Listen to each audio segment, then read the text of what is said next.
pemerintah telah selesai menyusun peta jalan atau roadmap industri hilir investasi strategis dengan total proyeksi investasi 545,3 miliar dolar Amerika hingga 2040. Roadmap hilirisasi investasi ini meliputi 21 komoditas dari sektor pertambangan hingga perkebunan dan perikanan.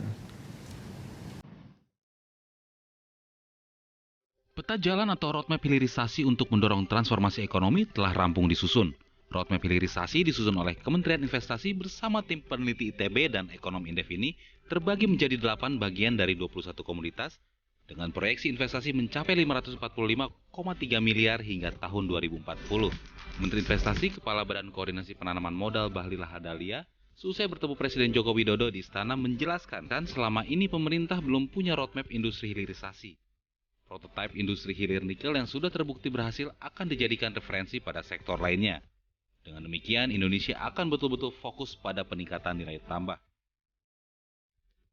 Prototipe nikel yang kita lakukan hilirisasi ini yang akan kita pakai juga untuk di sektor-sektor yang lain.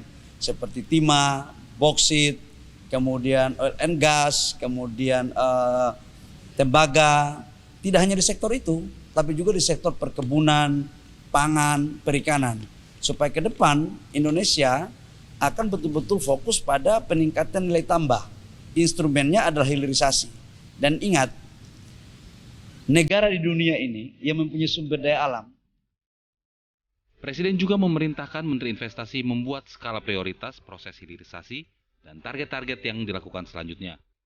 Bahlil menambahkan, hilirisasi tidak hanya terhenti di sektor pertambangan, namun juga minyak gas bumi, pangan, perkebunan, dan perikanan. Lebih lanjut, peneliti dan juga pimpinan tim penyusun roadmap hilirisasi di Dikti ini mengatakan, hilirisasi salah satu hal yang penting yang harus dilakukan untuk mempercepat pertumbuhan ekonomi. Dengan jalan hilirisasi, mendorong Indonesia menjadi negara maju, karena Indonesia kaya akan sumber daya alam. Dan ini saya bagus dan perlu diteruskan dari nikel ke bauksit, ke timah, tembaga, emas, dan sebagainya. Indonesia ini kaya sekali, sumber daya alam yang luar biasa. Masalahnya ya politik, kadang-kadang politik yang menghambat itu. Ya dengan mengekspor bahan mentah dia menikmati keuntungan, udah selesai, tapi untuk rakyat tidak ada. Hilirisasi industri menjadi salah satu prioritas pemerintah dalam investasi nasional. Presiden Joko Widodo berkomitmen melakukan hilirisasi di berbagai komoditas sumber daya alam nasional.